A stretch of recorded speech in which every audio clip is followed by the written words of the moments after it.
absolutely everything.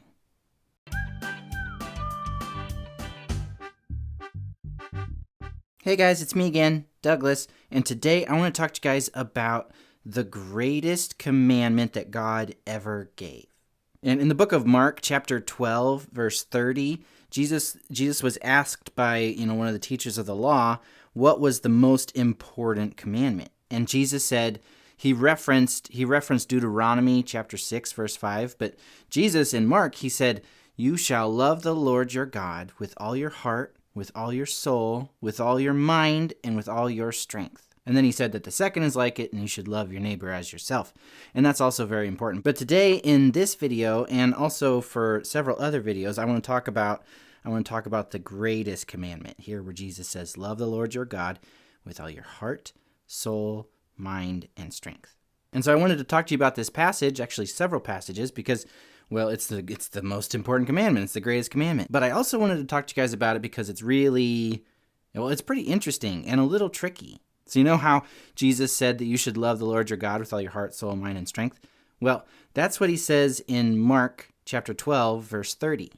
But the verse that he's referencing is in Deuteronomy chapter 6, verse 5, where it says that you should love the Lord your God with all your heart, soul, and strength. See, it skips mind. Jesus added the word mind. And then in the book of Matthew, chapter 22, verse 37, Jesus, when he was asked this question, he said, you shall love the Lord your God with all your heart, soul, and mind. So here it doesn't say strength at all. And then in the book of Luke, Jesus is talking to a guy, and he references Deuteronomy chapter 6, verse 5, and he says heart, soul, strength, and mind. So it's all four, but it's kind of in a slightly different order. Now, I had memorized Mark chapter 12, verse 30, where it said heart, soul, mind, and strength. And I got really weirded out when I read Deuteronomy chapter 6, verse 5, where it just said heart, soul, and strength, didn't have mind. And so that's when I started really digging, and I found the passage in Matthew and also the passage in Luke.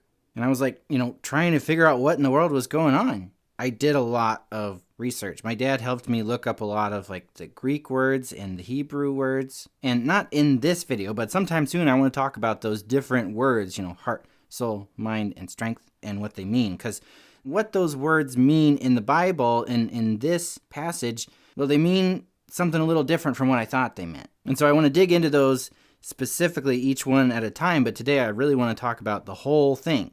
Why do these different passages say slightly different things?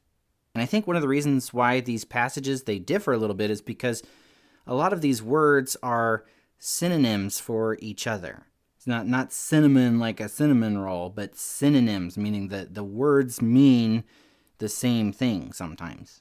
Like in the Greek, the word for soul is sometimes translated as mind or heart, and heart is sometimes translated as mind. They mean kind of the same thing sometimes. So I think that when Jesus said, love the Lord your God with all your heart, soul, mind, and strength, he was pretty much saying what Deuteronomy said, where it said, love the Lord your God with all your heart, soul, and strength. I think a good reason to believe that these two things mean the same thing, aside from the fact that Jesus said it, is that the guy who asked him, right? The guy who asked Jesus what the greatest commandment was, when Jesus said heart, soul, mind, and strength, adding mind, the teacher of the law didn't go, nope, wrong. You said it wrong. You said heart, soul, mind, and strength. That's not what it says in Deuteronomy. It says heart, soul, and strength. No, he didn't say that at all. In fact, in Mark chapter 12, verse 32, after Jesus had said the first and second greatest commandment, the scribe, the teacher of the law, he said, yeah, you answered absolutely correctly. So these passages, they all fit together because the words kind of mean the same things. But another reason why all these passages fit together and they all still work, they don't disagree with one another, is because basically they really do all say the same thing, which is love the Lord your God with everything. Everything you've got. Everything that is you. Inside, outside, everything. Love the Lord your God with everything. All your heart, all your soul, all your mind, all your strength. And one of the reasons why this is the greatest commandment is because really all the other commandments come from this. It's also the greatest commandment because there's no getting out of it, right? You can't cheat. You can't pretend. You can try to pretend. People do try to pretend, but it doesn't really work. We're supposed to love God with everything we've got. We're supposed to love him with all of our our inner thought life, right? We're supposed to love him with everything that makes us who we are. We're supposed to love him with our thoughts and our intelligence. And we're supposed to love him with our might, our muchness. So yeah, that's my challenge to you guys today, is that you would love the Lord your God with all your heart, soul, mind, and strength. Love the Lord your God with everything you've got. Hey guys, I hope you liked this video. And hey, did you know that making these videos is my full-time job? Yeah, well, okay, not actually my full-time job. There's this guy named JJ who helps me quite a lot to make these videos. Actually a whole lot. He helps me make these videos, and it's his whole job just to make these videos and to run my website and all that other stuff that goes along with this ministry of Douglas Talks. And he's only able to do this through the generosity of people like you.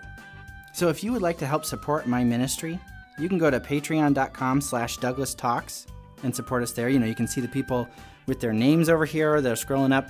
Those are people that help us by sending us monthly support. And if you'd like to see your name over there or even your picture, then you should totally check it out. Patreon.com/DouglasTalks, and you can learn all kinds of information about how you can support my ministry. Thank you guys so much. You are the best. God bless.